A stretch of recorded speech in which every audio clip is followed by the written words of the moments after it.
Yes, actually this was going to be Scott Hernandez. So we have had a little bit of change. You may have known or have heard of Bill Payton. He was our regional field administrator, and he retired, I think, a year and a half ago. And so his replacement, who would now be Andy's boss in the Western Service Center in Colorado, his name is Scott Hernandez. And Scott was going to come out and do this presentation, but with our situation with the U.S. government, I was sent instead. So I was thinking about this, and it's kind of like we're all on a plane and taking off.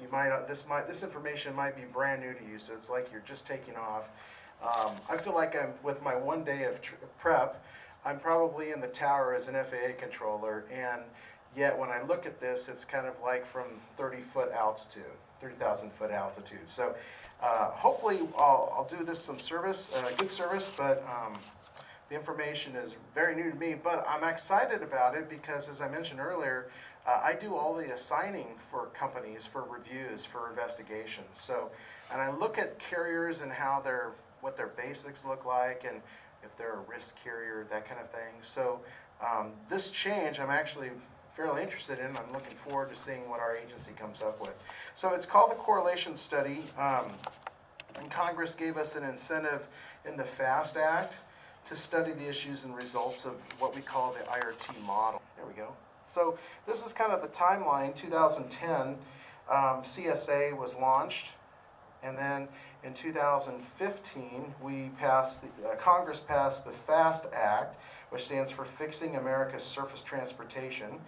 That's been implemented, and part of that, the FAST Act required us to study how our CSA and SMS scoring system works and how we assign for carrier reviews. So in June of last year, we began what they call NAS Correlation Study, and we started a corrective action plan, and they started doing a study and gave us recommendations. So that's what I'm going to cover in this part of the presentation. Let me fast forward here. Okay. So, like I said, FAST Act, some of the requirements that were changed actually were we prohibited, you may have remembered this, prohibited percentiles and alerts and crashes which were determined to not be at fault, so the public wouldn't see that. Also, we did retain out of service rates and measures for public display. But we also prohibited use of percentages and alerts in the safety fitness determination as well. Go to the next.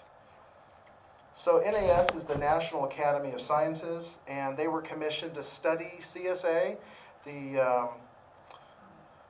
then also how our SMS scoring works. There's been criticism about that, and as you know, CSA is what we use to prioritize carriers. So it hits really well with me because like I said, I do all of the assigning for the federal reviews, and then also when I see carriers come up, and I've seen the state's been there before, I might ask the state would you guys like to do the review first before we take it on? So the scope of the study covered the basics, data availability and quality, and initial recommendations issued prior to the FAST Act. They've also held public meetings to hear input from industry stakeholders.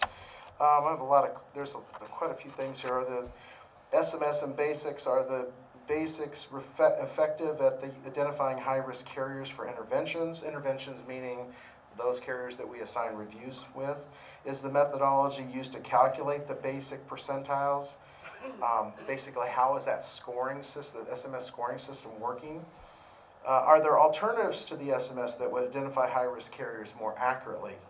How does the public use SMS? What effect is making SMS information public had on reducing crashes and eliminating unsafe carriers? So those are some of the SMS basics questions that we have. Data availability is what is the value of the inspection information and roadside enforcement data?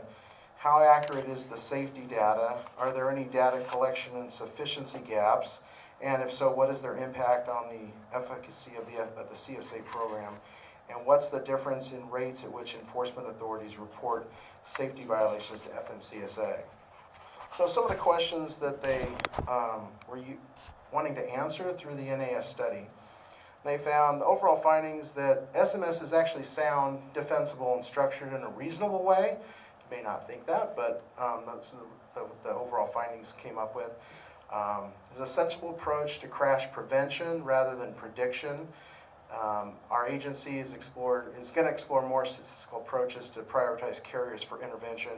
So that's what this entire study is going to help us determine how we need to change.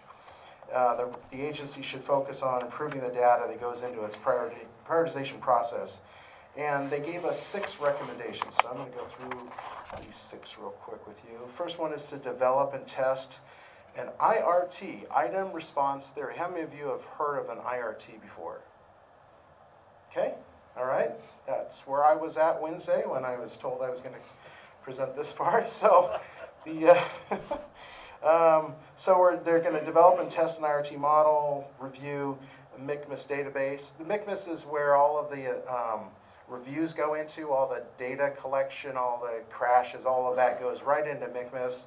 And that's actually where I go in to approve reviews that have been completed. You might have a satisfactory, conditional, or unsatisfactory review, or someone came out and did a focused investigation where they only looked at possibly one part. Okay, so some of the things to do is provide opportunities for industry input, more public meetings, come out in federal docket, decide whether or how much of a model to implement based on the findings. So these are some of the recommendations. Second one, improve quality of the MCMS data. So URS should help with that, the registration data. External sources like IFTA and IRP information. We're considering voluntary reporting of data, vehicle mileage. Conduct outreach with motor carrier industry, which is kind of something we're doing now. Improve inspection software. If you've ever heard of it, it's called Aspen. That's the software we use to record an inspection. And implement recommendations they're going to put together federal advisory committees to review police accident reports. So this is some of the recommendations and actions we're going to do in terms of improving quality. Collect additional data, research if protections are afforded to data provided by companies. One of the things I love, and I heard earlier, an accounting term, cost-benefit analysis, to determine cost to industry by providing additional information. And we're going to use the IRT model to estimate potential benefits of additional information. This kind of reminds me when I teach cost accounting, just normal cost studies versus activity-based costing. So really diving in deep and making better determinations, use of the information that we have. We're going to collect, let's see, next one. Make more user-friendly technical resources available to the public.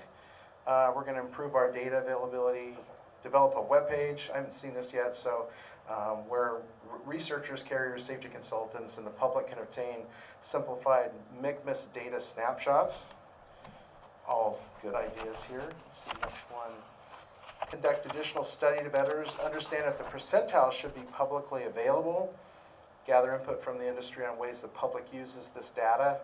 And scope and conduct study based on stakeholder input to assess percentiles. And I think there was one more. Use absolute and relative measures to prioritize carriers for intervention. So that's why I said this is like 30,000 foot level, what our headquarters office is going to be doing, what we'll be working on. In the next, it should be the next 2 years. I don't know if you can see the slide, it's kind of light. Whoops. Oh. So that's what we've been doing 2018. 2019 is the evaluation and then implementing possible changes.